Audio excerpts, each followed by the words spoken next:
I'd been alone in my apartment for nearly 2 weeks. My roommate Eric was out of town visiting family in Oregon, and our place felt unnervingly quiet without him. Normally I'm at work all day, but I'd taken a few vacation days to lounge around and watch my favorite series in peace. No big plans, not raveling, just time to myself. It was exactly what I thought I needed. I spent most of those days sprawled on the couch, ordering takeout and binge watching until my eyes got thievy. There's something comforting about having complete freedom over your time, but it also gets eerie. Once the sun sets and I realized there's noon around to talk to the hum of the refrigerator was the only constant sound in an otherwise silent apartment. Sometimes I'd open a window to let in the street noise just so I didn't feel totally isolated that night. Technically very early morning. Something changed. I was in the middle of rewatching an old true crime series, completely immersed, when the doorbell rang. My heart jumped at the unexpected buzz. It was well past midnight, and nobody ever visited meth that late. I paused my shows at there in stunned silence for a moment, and then slowly got up to check the peephole through the tinny fish islands.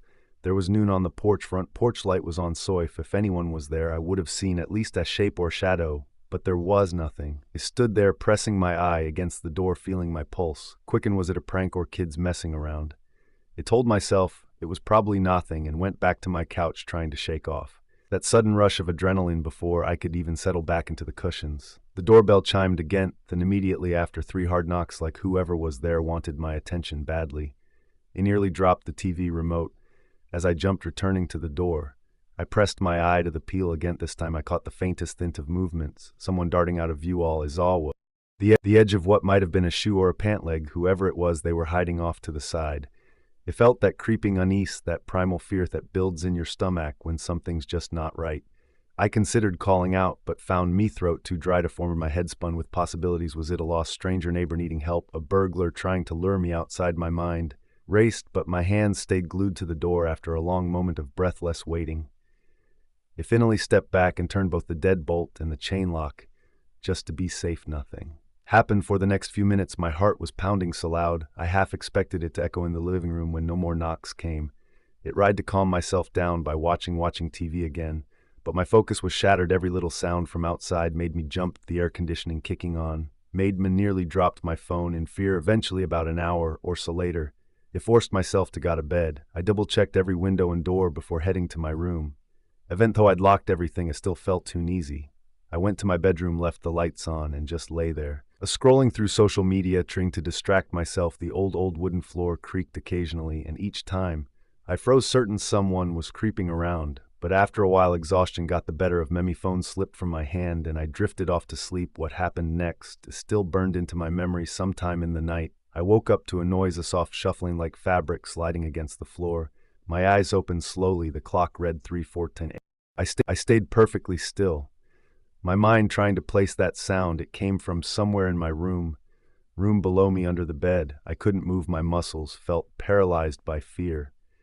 I'd seen enough horror movies to imagine the worst, but I kept trying to convince myself it was just the apartment settling or something scraping against the floor. Yet the shuffling continued closer, heavier than its topped silence. My heart hammered so violently I could hear blood rushing in my ears for a few torturous seconds.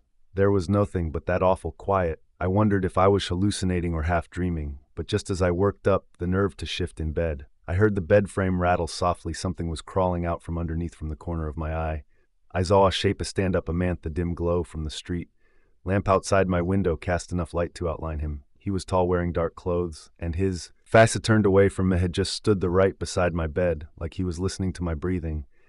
I had never felt more terrified. My entire body screamed for him. At a move to scream to do something, but he stayed silent, clinging to the hope that he wouldn't notice I was awake after what felt like an eternity.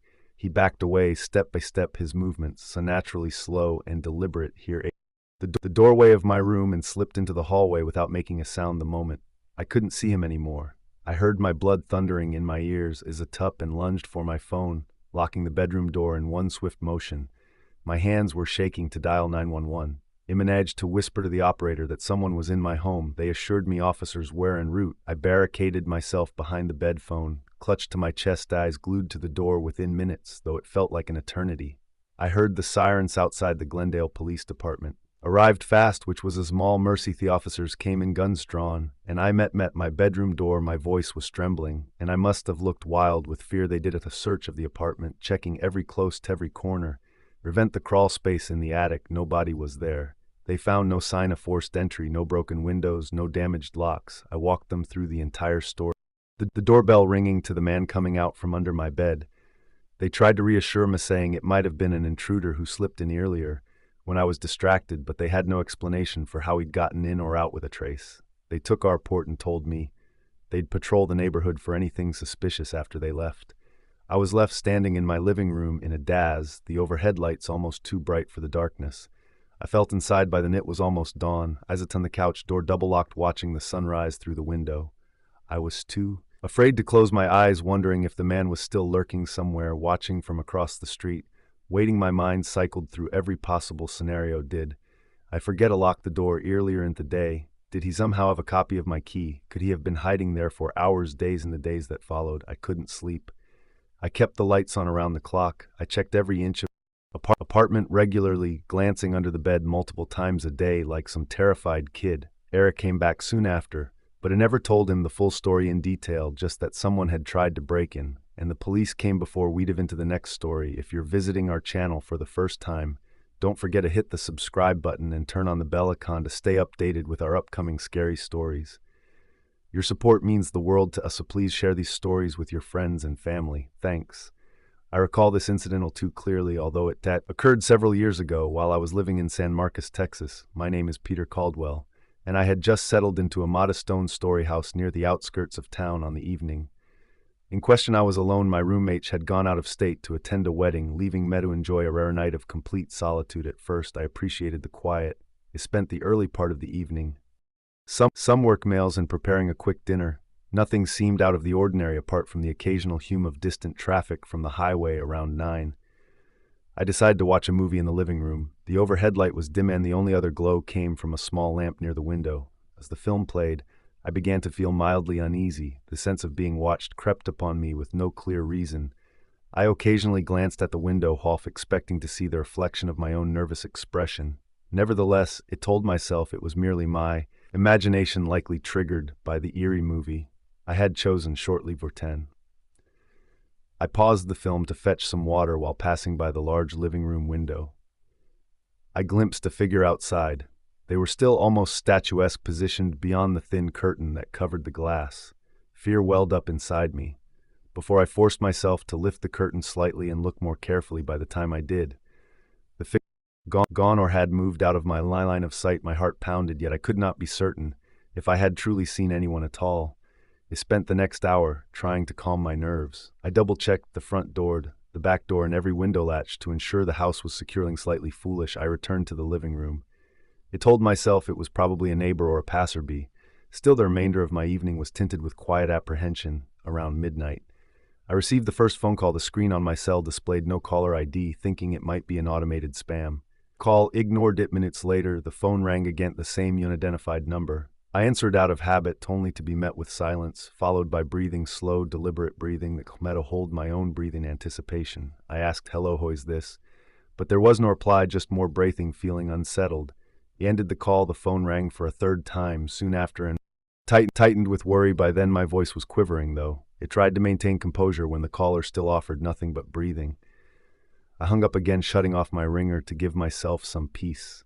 Yet the calls continued, each one more nerve-wracking than the last. Each time I heard that same methodical breathing. Finally, exasperated and fearful, I answered and shouted into the phone, demanding to know who was tormenting me. There was a pause. Then whisper my name, Peter, and a disturbing recital of personal facts, my birth date, my mother's maiden name, and event the make of my car. I felt thought the world had tilted off its axis. These were details only a close friend or relative would know. My voice caught in my throat. I managed to ask in a trembling tone, "Why are you doing this?" But the line clicked and the call ended. My mind spiraled with questions. Had my privacy been violated? Was someone watching the house at that very moment? I felt both furious and terrified, uncertain of whom to trust, desperate for help. I dialed the local police department. An officer arrived within half an hour, and I explained the evening's events as calmly as I could. By that time, the phone had stopped ringing. The officer took my statement and promised to investigate, advising me to keep my phone on and call back immediately. If anything else happened the next day, They traced the calls to a suspicious number originating only a few blocks away. That was when my fear intensified. Whoever this person was, they were extremely close to my home, possibly within walking distance. By now, the thought that someone I knew might be behind this was growing in my mind, though it tried to dismiss it as paranoia. When the police finally tracked down the individual, the revelation shook me even more. It was my friend, Aaron, someone I had known since college. He claimed it was all injustice, some twisted prank intended to scare me, but the nature of his knowledge, those details and his lurking presence outside my window felt like more than a mere prank to this day. I cannot decide whether I ever truly knew him, or if he was harboring some deeper, more unsettling intent, though Aaron faced consequences from the authorities' disturbing behavior. The experience left me rattled in a way I find difficult to describe. I remember thinking if someone familiar could violate my trust and sense of security that easily, what else might lurk beneath the facade of everyday life? This happened back in 2016. I was living in a small rental house on the outskirts of Tempe, Arizona. I liked having my own space at any front yard, a narrow driveway, and a mail slot in the front door. Most of my days were spent at the office, and I rarely received packages at home, unless I ordered something online. One afternoon in late September, I came back from work to find a plain brown box on my doorstep. No return address, no markings. I didn't recall buying anything, but I figured someone might have shipped a gift or some promotional item by reflex. I checked for a shipping label, but found only my name handwritten in his loppy scroll and my address inside.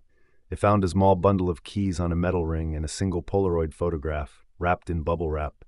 The photograph showed my house from the day before. The angle suggested it was taken from across the street, which gave me jolt of unease. The keys had no identifiable markings, just standard house keys, maybe a couple of car keys stuck beneath. Them was a slip of paper, no bigger than a business card, written in the same handwriting as the label. It read, "Deliver 8."